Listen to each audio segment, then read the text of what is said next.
안녕하십니까? 여러분은 이 어려운 때에 하나님을 어떤 하나님으로 믿습니까? 제가 최근에 읽은 책 가운데 생각보다 가까이 계시는 하나님이라는 책이 있어요. 존 오트버그가 쓴 책인데 생각보다 가까이 계시는 하나님, 그 하나님을 의지해야 되겠죠. 그런데 그 생각보다 가까이 계시는 하나님, 그 책에 보면은 하나님은 우리의 치열한 일상에서 발견되기를 기다리고 있고 우리를 향해 손 내밀고 계시는 분이 하나님이라고 그렇게 구체적인 사례들을 들어서 소개하고 있는 것을 볼 수 있습니다. 하나님은 마치 TV 스포츠 중계할 때 옛날에 아나운서 뒤에서 막 자기가 나오려고 이렇게 하는 것처럼 하나님은 우리에게 막 보이시려고 하고 드러내시려고 하고 애를 쓰는데 우리가 그냥 먼 산 보고 있죠. 하나님은 가까이 계십니다. 우리와 친밀하게 지내기를 원하십니다. 그 하나님을 의지하시기를 바랍니다.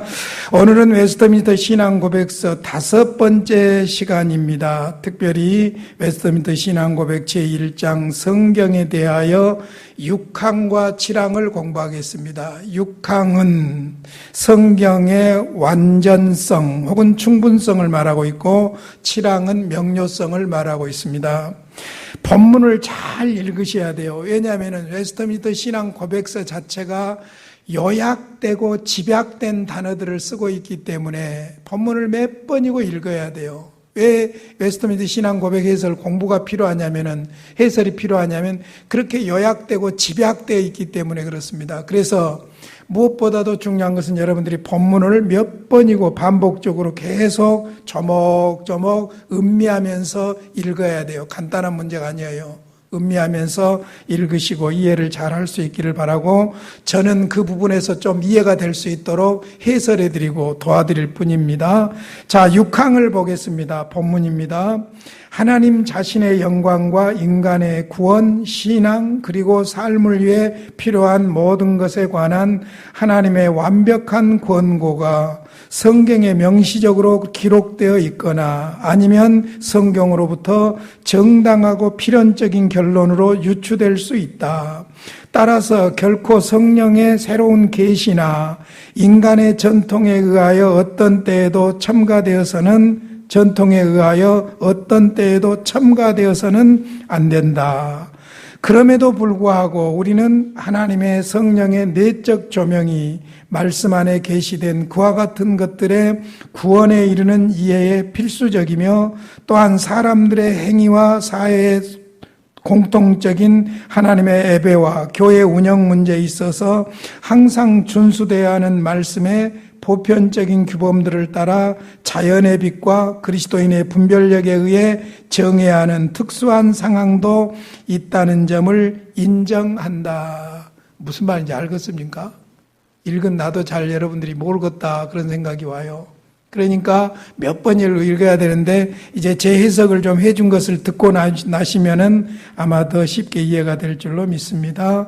자, 6항이 성경의 완전성을 다루고 있는데 6항을 4개의 명제로 설명해 드리도록 하겠습니다. 4개의 명제로. 첫 번째, 영감으로 기록된 신구약 성경은 믿음과 실천에 대한 완전한 규범이다. 신구약 성경은 믿음과 행위, 믿음과 실천에 대한 완전한 규범이다. 이게 중요한 명제입니다. 6항을 처음 부분을 좀 보세요. 하나님 자신의 영광과 인간의 구원, 신앙, 삶을 위해 필요한 모든 것, 이 말이 중요해요. 하나님 자신의 영광, 인간의 구원, 신앙, 그리고 삶을 위해 필요한 모든 것에 관한 하나님의 완벽한 권고가 성경에 명시적으로 기록되어 있거나 아니면 성경으로부터 정당하고 필연적인 결론으로 유추될 수 있다. 그러니까 성경만으로 하나님 영광, 인간의 구원과 신앙, 그리고 삶을 위해 필요한 모든 것이 충분하게 권고되어 있다. 그 말입니다. 그래서 신구약 성경은 완전한 규범이다. 왜 그런가 하면은 첫 번째로 성경의 구조가 성경은 우리를 하나님에게로 인도한다고 말씀하고 있어요. 성경을 주신 목적이 바로 우리를 하나님에게로 인도하기 위함이죠.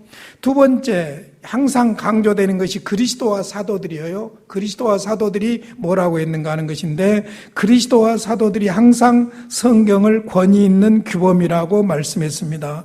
자, 대표적으로 예수님이 하신 말씀 요한복음 20장 31절 보면 오직 이것을 기록함은, 성경을 말하죠. 너희로 예수께서 하나님의 아들 그리스도이심을 믿게 하려 하며 또 너희로 믿고 그 이름을 힘입어 생명을 얻게 하려 함이니라. 우리는 성경이 말하는 예수님을 믿고 그 예수님을 믿음으로 구원을 얻는 것이지요. 자, 예수님의 말씀이죠. 자, 사도들의 말씀, 사도 바울이 주신 말씀 디모데후서 3장 15절로 17절, 성경에 대하여 너무나도 중요한 메시지죠. 또 어려서부터 성경을 알았나니 성경은 능히 너로 하여금 그리스도 예수 안에 있는 믿음으로 말미암아 구원에 이르는 지혜가 있게 하느니라. 모든 성경은 하나님의 감동으로 된 것으로 교훈과 책망과 바르게 함과 의로 교육하기에 유익하니 이는 하나님의 사람으로 온전하게 하며 모든 선한 일을 행할 능력을 갖추게 하려 함이라. 15절에서는 구원에 이르는 지혜는 성경밖에 없다, 그 말이죠. 16절에서는 하나님의 감동으로 되었기 때문에 교훈과 책망과 바르게 함과 의로 교육하기에 유익할 뿐만 아니라 하나님의 사람을 온전하게 성숙하게 만들어줄 뿐만 아니라 모든 선을 행할 능력을 갖출 수 있도록 도와주신다. 그 다음에 세 번째, 성경은 완전한 교리 체계를 가르치며 개인과 사회와 교회 생활을 규정하는 데 필요한 모든 원칙을 가르친다. 그러니까 성경은 신앙과 우리의 삶의 완전한 규범을 제시한다. 성경 말고 다른 것이 필요하지 않다, 그런 이야기지요. 자, 그 다음에 이제 두 번째 명제로 넘어가 보겠습니다. 이 완벽한 신앙의 규범인 성경에 성령의 새로운 계시나, 자, 여기서 중요한 말이 새로운 계시예요. 그 다음에 사람들의 전승에 의해서, 새로운 계시나 사람들의 전통이나 전승에 의해서 무엇이나 첨가해서는 안 된다, 이 말이에요. 성경 말고 더 이상 하나님의 영감이라고 하면서 떠들어대면서 새로운 계시라고 한다든지, 그리고 인간의 전통이나 전승을 성경에다 첨가시키려고 해서는 안 된다는 거예요. 아주 중요한 말씀이에요. 그러니까 새로운 계시나 인간의 전통이나 전승이 성경에 플러스 되어서는 절대로 안 된다. 외경도 안 되는데 절대로 안 된다는 것이죠. 자, 왜 그런가? 한 서너 가지로 말씀드려 볼게요. 첫째로는 하나님께서 이미 우리에게 완전하고 충족한 규범을 주셨기 때문이에요. 하나님 영광을 위해서나 인간의 구원이나 신앙이나 삶을 위해서나 필요한 모든 것을 성경에서 다 가르치고 있기 때문이죠. 그 다음에 구약 성경은 새로운 은혜 시대가 오리라고 예언했지만 신약 성경에는 그리스도의 재림까지 어떤 새로운 계시가 있으리라고 말씀하고 있지를 않아요. 그러니까 하나님의 영감으로 기록된 성경 계시는 성경 66권 말고 더 이상 더하거나 첨가할 수가 없다는 이야기예요. 세 번째, 실제로 사도시대 이후에 받았다는 계시에는 초자연적인 계시, 즉 하나님의 감동으로 기록되었다는 특색으로서 동반되는 표적이 없었다는 거예요. 그렇기 때문에 스웨덴보그의 그 교리나 혹은 유명한 몰몬경 같은 것들을 성경처럼 받아들일 수가 없다는 거예요. 이 스웨덴버그 같은 분은 대단히 명석한 학자예요. 물리학자고 철학자고 대단한 사람인데, 이 사람을 중심으로 해서 하나의 신앙체제가 만들어졌는데 굉장히 이성주의적인 신앙생활의 원리들을 제시했어요. 그러니까 성경 말고 어떤 인간의 전통이나 전승, 혹은 내가 계시받았다 하고, 몰몬경이 그거잖아요. 내가 계시받았다 하고 기록한 것이잖아요. 이런 것들이 성경과 같은 것으로 취급될 수가 없다. 그 다음 네 번째, 인간의 전승이 신앙의 규범으로 성경을 보충한다는 것은 용인할 수가 없습니다. 그러니까 인간의 전승, 예를 들어서 늘 내가 농담처럼 말하지만 내가 지금 목포 세안교회를 떠나왔는데 내가 어느 날 밤에 기도하다가 하나님이 그냥 계시를 주셔가지고 세안교회 교인들에게 이런 글을 써라 해가지고 목포 세안 서신을 내가 썼어요. 그래가지고 그것을 목포로 보냈습니다. 여러분, 그것이 계시라고 해서, 새로운 계시라고 해서 성경에 포함될 수 있는 서신서냐? 그것이 아니라는 거예요. 그러니까 절대로 새로운 계시라든지 어떤 인간의 전통이나 전승을 성경에다 첨가할 수가 없다. 왜냐? 또 그것도 몇 가지로 말씀드릴게요. 첫째로 성경만이 하나님에 대해 구원을 얻게 하는 지식으로 사람들을 인도하기 때문이에요. 성경만이 구원에 이르는 지혜를 얻게 하는 거예요. 성경만이 교훈과 책망과 바르게 함과 의로 교육하기에 유익해요. 성경만이 사람을 거듭나게 하고 거듭나야 사람에게서 변화가 일어나는 거예요. 도덕적인 단순한 이야기가 아니에요.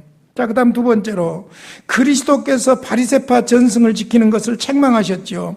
바리새파들, 종교생활하는 바리새파들을 책망했지 않습니까? 그 사람들은 하나님과 율법을 빙자하여 무엇을 중요하게 여겼냐면 자기들이 내려오는 전승을 중요하게 여겼던 거예요. 탈무드 같은 것이 바로 그런 것들이죠.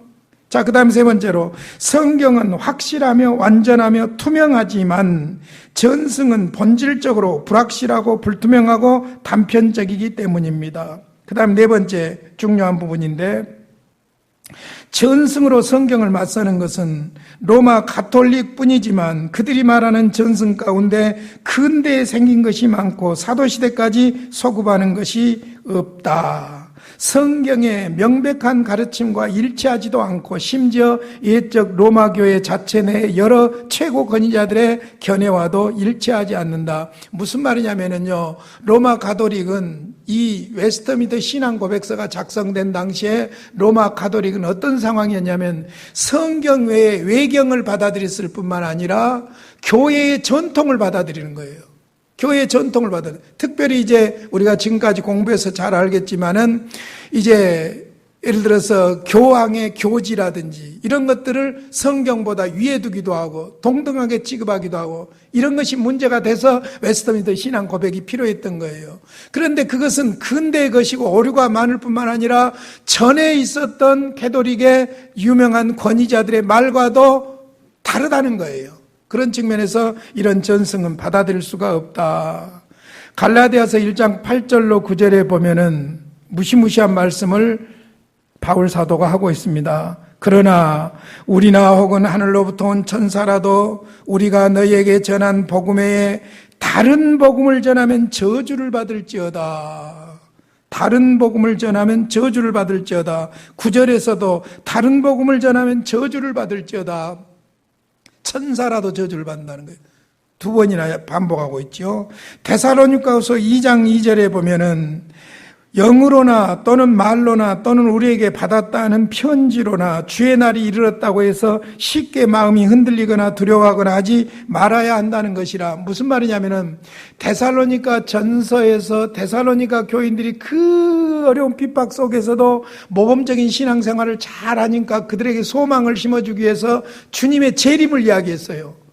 그랬더니 이 사람들이 이제 주님 재림에다 초점을 맞춰가지고 주님 재림하시니까 곧 오시니까 일할 필요가 없다. 극단적인 재림론에 빠져버린 거예요. 그래서 바울 사도가 아주 극단적인 편지로 데살로니가 후서에서 책망하고 있죠. 일하기 싫어하는 사람은 먹게도 하지 말아라. 그러면서 재림, 소위 하나님의 말씀 말고 다른 극단적인 재림론을 말하는 사람들의 이야기를 듣고 두려워하고 흔들리고 그래서는 안 된다는 거예요. 그러니까 여러분, 항상 우리는 철저하게 66권 성경 하나님의 말씀을 붙잡아야 된다, 그런 이야기죠. 자, 그 다음에 이제 세 번째 명제로 가보겠습니다. 그러나 성경에 포함된 진리에 대해서 실천적이며 구원하는 지식을 얻기 위해서는 각 교회의 성령의 권능에 의해서 개인적으로 영적 조명을 받을 필요가 있다. 자, 여기서 중요한 말이 무슨 말이냐면은 본문을 보세요. 그럼에도 불구하고 우리는 하나님의 성령의 내적 조명이 말씀 안에 계시된 그와 같은 것들의 구원에 이르는 이해에 필수적이며 그랬어요. 자, 성령의 내적 조명이라는 말, 그 다음에 그것이 말씀 안에 계시된 그와 같은 것들의 구원에 이르는 이해. 그러니까 성령의 감동으로 기록된 계시, 자기 계시 하나님의 말씀을 우리 각자 개인들이 구원의 메시지로 받아들이기 위해서는 무엇이 필요하다는 거예요? 성령의 조명이 필요하다는 거예요. 그런데 거기에서 여러분이 동그라미를 해두어야 될 것이 뭐냐면은 개인적으로 영적 조명을 받을 필요가 있다. 개인적이라는 말. 왜 이 말을 쓰냐면은 로마 가톨릭에서는 웨스트민스터 신앙 고백서가 나올 때 로마 가톨릭에서는 성경을 소지하고 성경을 읽고 성경을 해석할 수 있는 권한은 사제들에게만 있다는 거예요. 그래서 이미 교회론에서 여러분에게 말씀드렸지만 로마 가톨릭에서 말한 교회는 두 가지 교회가 있어요. 교회를 지배하는 교회가 있고 다스리는 교회가 있고 다스림을 받는 교회가 있는 거예요. 다스리는 교회가 교회예요. 그들은. 그러니까 교황을 중심으로 한 사제들이 바로 다스리는 교회거든요. 그 사람들만 성경을 읽고 성경을 해석하고 성경을 선포할 자격이 있다는 거예요. 일반 성도들은 성경 가지면 안 되는 거예요. 그러니까 중세가 문제에 빠졌던 것이 뭐냐면은 성경이 일반인들에게 주어지지 않고 사제들에 의해서 일방적으로 성경이 해석이 되고 선포되면서 성경과 전혀 다른 종교로 타락을 해버린 거예요. 기독교가 아니라 종교로 타락을 해버린 거예요. 그러니까 여러분이 잘 아시다시피 종교개혁이라는 것이 뭐냐면요, 뭐 혁명 일으키고 뒤집어 엎고 막 이상한 생각들 하고 계시는데 성경에서 이탈한 교회를 성경으로 돌아가게 하자 그 말이에요. 성경으로 돌아가자 그 말이에요. 로마 가톨릭이 중세에 성경에서 빗나가 버렸어요. 종교가 돼버린 거예요. 이단이죠, 어떤 면에서. 그러니까 그것을 다시 성경적인 교회, 성경적인 신앙으로 돌리자. 그것이 바로 종교개혁이었죠. 그러니까 로마 가톨릭의 문제점이 성경에 대한 개인의 자격을 박탈시킨 거예요. 그래서 문제가 생겨요. 그래서 여러분 종교개혁이 일어날 때 루터가 갇혀가지고 숨어가지고 성경을 독일어로 번역하잖아요. 그 독일어로 번역된 성경을 독일 사람들이 그렇게 사랑한 거예요. 그 결과 삶의 성경을 중심으로 한 현실적인 변화가 막 일어났던 것을 볼 수가 있는 것이지요. 자, 구체적으로 좀 설명해 드리겠습니다. 몇 가지로 설명을 이것도 하겠는데요. 첫째로 성령의 조명은 이해력의 새로운 진리를 전해주지 않고 이미 성경에 객관적으로 계시된 진리를 영적으로 분간하며 이해하도록 사람의 마음을 열어줄 뿐이다. 그러니까 영감과 계시를 분별해야 돼요. 영감은 성경을 기록할 때 성령의 역사고 이제 성경대로 믿어서 구원을 얻기 위해서 필요한 것이 뭐냐면은 조명이에요. 성령의 조명이에요. 성령의 영감으로 기록된 말씀이니까 성령의 조명에 의해서 이것을 소위 우리가 구원론에서는 효과적인 부르심이라고 그래요. 고린도전서 12장 3절에 누구든지 성령으로 아니하고는 예수를 주로 시인할 수 없다고 그랬어요. 주라고 시인할 수 없다고 그랬어요. 내가 예수님을 나의 구주로 믿는 거 기적이에요. 기적. 예수님이 내 죄를 위해서 죽었다고라오. 그 예수 믿으면 구원받는다고라오. 이성적으로 이해가 됩니까, 여러분? 죽었다 깨나도 이해 못해요. 박사학위가 10개라도 이해 못해요. 그런데 죄송하지만 시골 할머니라도 이해하고 받아들여요. 어떨 때? 성령이 그 안에서 조명해 주실 때. 효과적으로 부르시고 역사해 줄 때지요. 자, 그 다음에 두 번째, 성령의 조명은 하나님의 모든 자녀에게 공통된 중생의 한 요소이며 선지자들이나 사도들에게 주신 특유한 감동이 아니다. 그러니까 성령의 조명은 모든 성도들에게 주는 거예요. 사도들에게만 주는 것이, 사제들에게만 주는 것이 아니에요. 목사에게만 주는 게 아니에요. 신부에게만 주는 게 아니에요. 모든 성도에게. 그래서 하나님의 모든 자녀라고 그러죠. 공통된 중생의 한 요소다. 그러므로 세 번째 따라서 조명은 개인적으로 역사하고 공적으로 사용되지 않는다. 그러니까 조명은 성령님과 나와의 관계예요. 성령님과 나와의 관계예요. 그러니까 이제 우리들 중에 보면 좀 자기가 믿음 있다고 막 태를 내려고 한 사람들이 어젯밤에 하나님께서 나에게 이렇게 말씀했다고 막 떠들고 난리를 치는데 공적인 것이 아니에요. 주님과 나와의 관계예요. 성령님과 나와의 관계예요. 그러니까 개인적인 것이지 공적으로 할 거 아니에요. 그리고 심지어는 어떤 사람은 어젯밤에 꿈에 하나님께서 나에게 말씀했는데 당신 몇동몇호로 이사 가라 가더라. 이런 사기꾼 같은 사람들한테도 벌벌 떨어. 왜 그래요? 종교성만 있지 거듭나지 않았기 때문에 분별력이 없는 거예요. 그러니까 이런 부분들을 우리가 정확하게 잘 이해해야 될 필요가 있는 것이지요. 그래서 거기에 대한 성경 구절들, 요한복음 6장 45절 우리 주님이 하신 말씀만 한 구절 보겠습니다. 선지자의 글에 그들이 다 하나님의 가르치심을 받으리라 기록되었은즉 아버지께 듣고 배운 사람마다 내게로 오느니라. 아버지와 성령에 의해서 말씀을 받아들이는 사람들은 다 예수를 믿게 되어 있다는 거예요. 성령의 조명이 아니면 안 되는 것이죠. 고린도전서 2장 9절로 12절 화면에 한번 쭉 띄워보십시오만은 하나님의 성령이 우리 안에서 역사하심으로 말미암아 깊은 것까지도 통달하고 예수를 구원자로 믿을 수가 있다는 것이 고린도전서 2장 9절 이하의 말씀입니다. 참고하시기를 바랍니다. 자, 이제 6강에서 마지막 네 번째 명제입니다. 네 번째 명제. 좀 길게 설명을 하겠습니다. 성경은 신앙과 실천의 완전한 규범이며 성경에 명백히 또는 은연중에 가르치지 않는 것을 신조로나 양심을 구속하는 의무로 인정할 것은 아니지만 성경은 실천상의 세부적인 것까지 말씀하지 않고 일반적인 원칙들을 지정해서 사람들이 성령에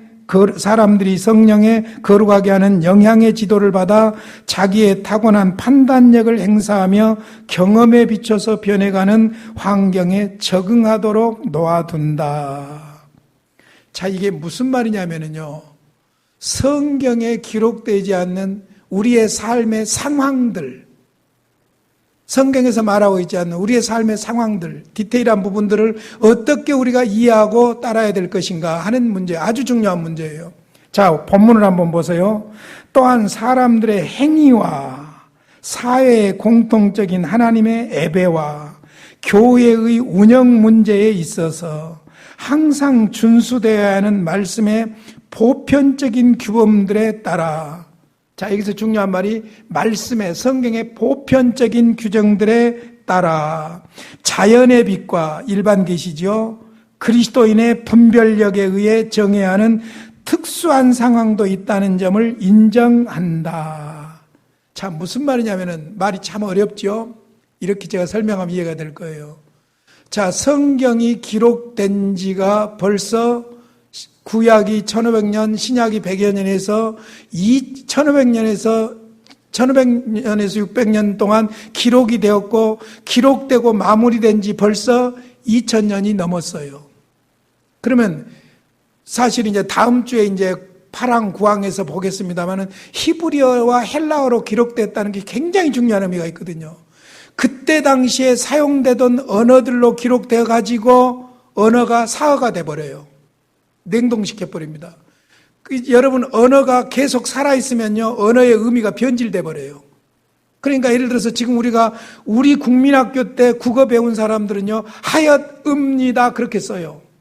근데 지금은 소리 나는 대로 쓰는 경향이 많기 때문에 하였습니다 그렇게 써요. 그 언어라는 것은 계속 사용이 되어지면 변질이 되게 돼 있어요. 그런데 히브리어나 헬라어, 그때 당시에 쓰던 그 언어로 성경을 사용했고 그 언어가 사용되지 않도록 사어를 만들어버린 거예요. 지금 히브리인들은 성경 히브리어 쓰지 않아요.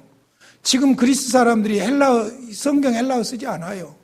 그러니까 놀라운 것이죠. 그러니까 2000년이라는 엄청난 상황이 지났는데도 의미를 정확하게 설명할 수 있는 것은 바로 그 언어가 사어가 됐기 때문에 문법이 그대로 살아있는 거예요.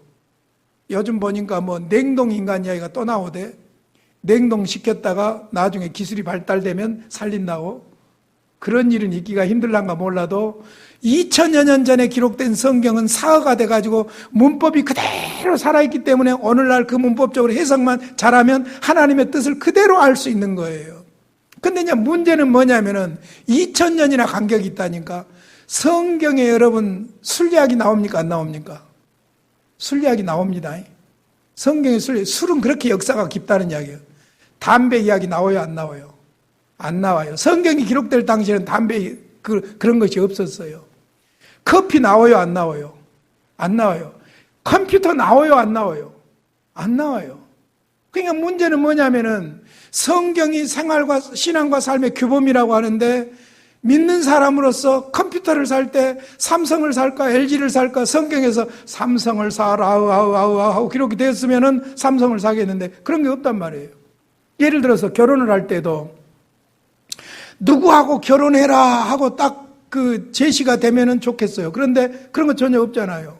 미스터 김이 있고 미스터 박이 있는데 미스터 김은 부자인데 예수를 안 믿고 미스터 박은 좀 가난하고 그러지만 성실하고 예수를 잘 믿고, 그런데 이 여자 마음속에는 이 사람도 괜찮고 이 사람도 괜찮고, 이 사람은 돈이 있으니까 괜찮고 이 사람은 믿음이 좋으니까 괜찮고, 이 사람 두 개 딱 합해놨으면 좋겠는데 합할 수도 없고, 그러니까 하나님 뜻을 보여 주시옵소서, 미스터 박입니까 미스터 김입니까 하고 하나님의 뜻을 묻는다고 계속 기도를 하는데 마음속에서는 돈 있는 박을 늘 생각하고 있는 거예요. 우리에게 그런 심리가 있잖아요. 그러니까 이럴 때 우리가 성경을 어떻게 적용할 것인가 하는 문제예요. 자, 그것이 바로 네 번째 명제라고 볼 수가 있습니다. 좀 아웃라인만 쭉 말씀을 드리도록 하겠습니다. 물론 이 자유가 허용되는 데는 조건들이 있습니다. 즉 말씀이 가르치는 대원칙들, 이 말이 중요합니다. 아까 일반적인 원칙, 보편적인 규범이라고 그랬죠. 본문에서 보편적인 규범, 말씀의 보편적인 규범. 그러니까 성경에는 성경 전체의 대원칙이 있어요. 그걸 붙잡아야 돼요. 지금 제시되지 않는 상황들에 대해서는 성경에서 말하는 대원칙을 붙잡아야 돼요. 그 다음에 해석하는 범위 내에서만 허용되며 그 원칙들을 합법적으로 적용하며 개인과 교회 실천 생활을 단속해서 변하는 환경에 자세히 적응해야 된다. 이것을 제가 그냥 쉽게 좀 설명을 해드릴게요. 아까 말씀드린 대로 첫째는 성경의 보편적인 대원칙이 있어요. 우리가 성경을 해석할 때 문법적으로, 문자적으로, 신학적으로, 역사적으로 그렇게 정확하게 해석을 해야 되죠. 그럴 때 무엇이 나오냐면 성경에서 대원칙이 나와요. 자, 예를 들어서 우리의 결혼 문제나 물건을 사는 문제나 이런 문제에 있어서 미주알, 고주알 다 기록하지 않고 있어도 성경의 전체적인 대원칙은 어떻게 해야 이 상황에서 하나님이 기뻐하실까를 결정할 수 있는 원칙이 있는 거예요. 자, 예를 들어서 우리가 미스터 김이냐 미스터 박이냐 결혼 대상을 놓고 할 때도 성경의 대원칙은 뭐예요? 믿음 있는 자를 선택하도록 하고 있지요. 그러나 그것만이 또 다는 아니잖아요. 그 다음에 뭐가 있어요? 일반 상식이라는 것이 있어요. 일반 상식이라는 것이 있어요. 그러니까 일반 은총이죠. 일반 상식선.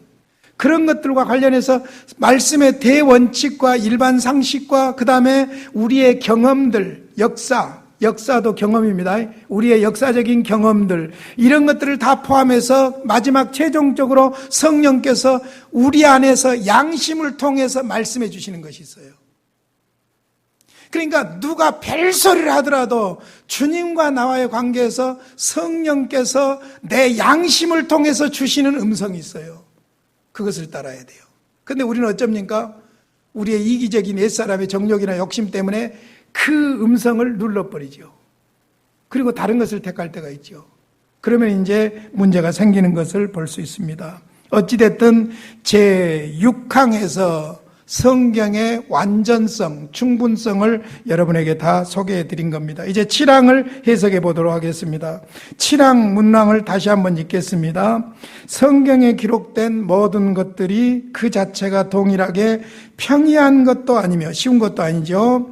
모두에게 동일하게 분명한 것도 아니지만 구원을 위해 꼭 알아야 하고 믿어야 하고 준수해야 하는 것들은 성경의 여기저기에 매우 분명하게 제시되어 있고 열려 있어서 유식한 사람뿐만 아니라 무식한 사람도 평범한 수단을 바르게만 사용하면 그것들의 충족한 이해에 도달할 수 있다. 자, 무슨 말이냐면은 두 가지 명제로 설명을 해드릴게요. 첫째, 성경은 사람이 구원을 얻으며 의무를 행하는데, 구원과 의무, 구원을 얻으며 의무를 행하는데 알아야 할 일은 모두 배울 수 있다는 점에서 명료하고 충분하다. 구원과 우리의 믿는 자로서 믿는 자답게 살아가는 삶의 실천에 있어서 성경으로 충분하다는 거예요. 이것이 첫 번째 명제예요. 그 다음 두 번째, 그렇기 때문에 유식한 사람만 아니라 무식한 사람도 직접 개인적으로, 여기서 중요한 말이 개인적으로라는 말이에요.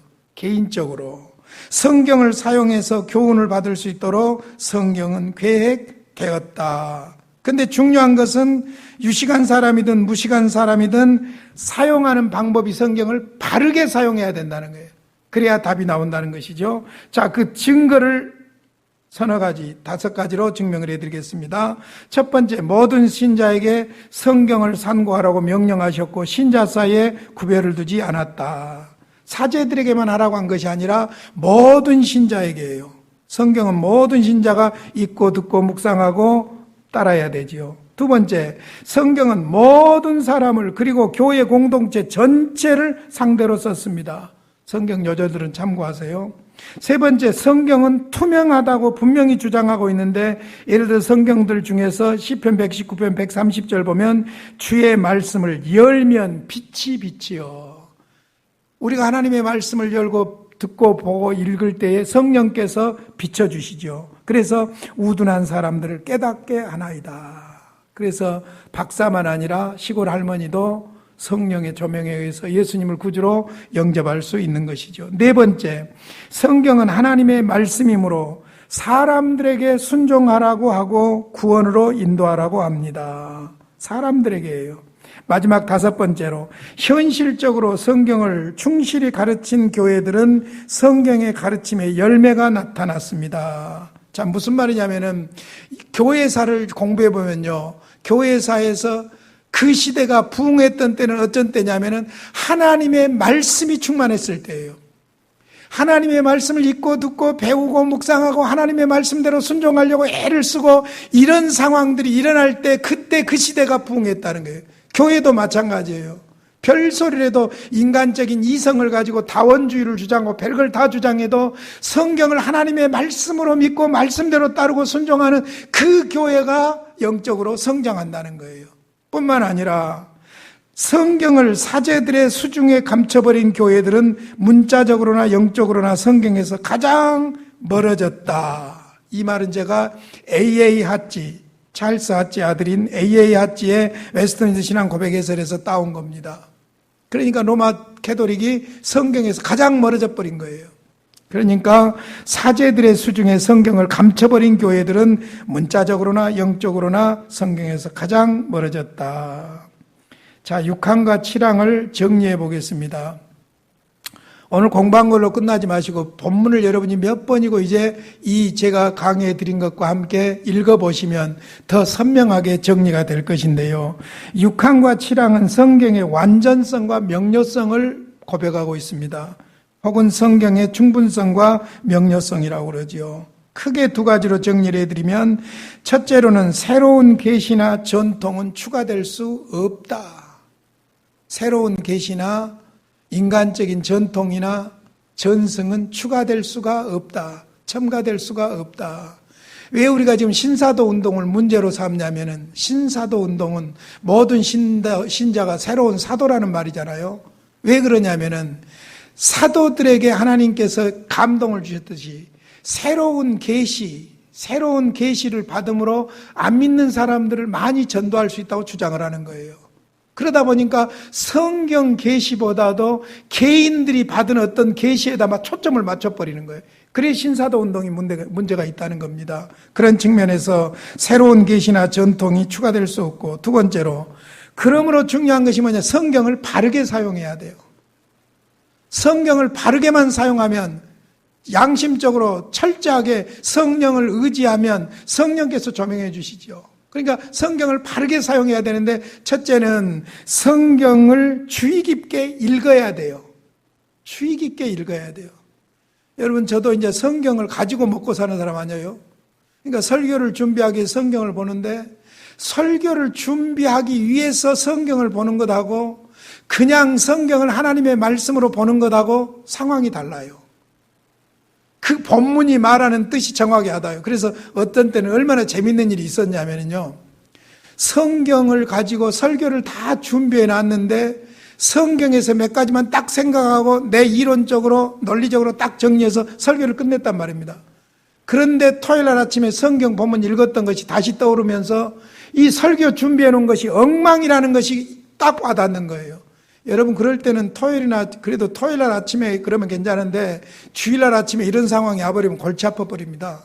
그래서 지금은 타이핑으로 해가지고 하지만 옛날에 PD 수첩에다 일일이 설교문을 써가지고 할 때에는요, 그것 거의 PD 수첩에 17장 정도를 쓰는데 그걸 다시 다 써야 되는 거예요. 그래서 지금은 명심하고 설교 본문 준비하기 전에 성경 본문을 반드시 읽습니다. 읽고 또 읽고 또 읽고. 그러니까 성경을 우리가 본문 중심으로 잘 주의 깊게 읽어야 되고, 읽을 때 그냥 성경을 소설 읽듯이 읽는 것이 아니라 성령님께 내 마음을 열어달라고 간절하게 기도하면서 읽어야 돼요.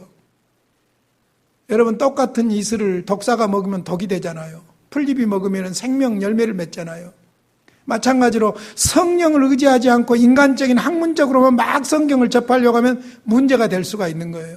진실하게 성령님을 의지하면서 마음을 열어달라고 기도하면서 성령의 인도하심을 따라서 읽고 들을 때에 역사가 일어날 줄로 믿습니다. 말씀을 잘 들어야 구원을 얻습니다. 믿음이 어디서 난다고요? 믿음은 들음에서 나고, 들음은 어디서 난다고요? 그리스도의 말씀. 그리스도의 말씀을 들음으로 예수를 구주로 믿게 되고 믿음으로 구원을 받게 되죠. 자, 그것만 아니라 말씀을 잘 들어야 신앙이 성장하는 거예요. 그러니까 저는 어떤 성도가 아무리 예를 들어서 말썽을 부린다든지 아무리 연약한 성도라고 할지라도 예배 참석 잘하고 말씀만 잘 듣고 말씀하고만 멀어지지 않으면 나는 그분에게는 소망을 둬요. 그러나 아무리 믿음이 좋다고 난리를 치고 돌아다녀도 말씀하고 멀어지고 말씀을 무시하고 있는 그 사람은 폭탄이에요. 폭탄. 위험물이에요. 자기 멋대로 할 사람이에요. 그래서 말씀을 들음으로 구원받고 말씀을 잘 성령에 들음으로 우리의 신앙이 성장합니다. 자, 오늘 또 성경에 대한 것이니까 신조 12신조 1조 암송하고 마치겠습니다. 같이 암송하죠. 신구약 성경은 하나님의 말씀이니 신앙과 본분에 대하여 정확모호한 유일의 법칙이다. 아멘. 기도하겠습니다. 우리 아버지 감사합니다. 성경 하나님의 말씀의 완전성을 믿습니다. 명료성을 믿습니다. 겸손히 성령을 의지하며 하나님의 말씀을 읽고 듣게 하여 주시어서 말씀을 통해서 우리의 남은 삶이 복된 삶이 되게 하여 주시옵소서. 예수님의 이름으로 기도하옵나이다. 아멘.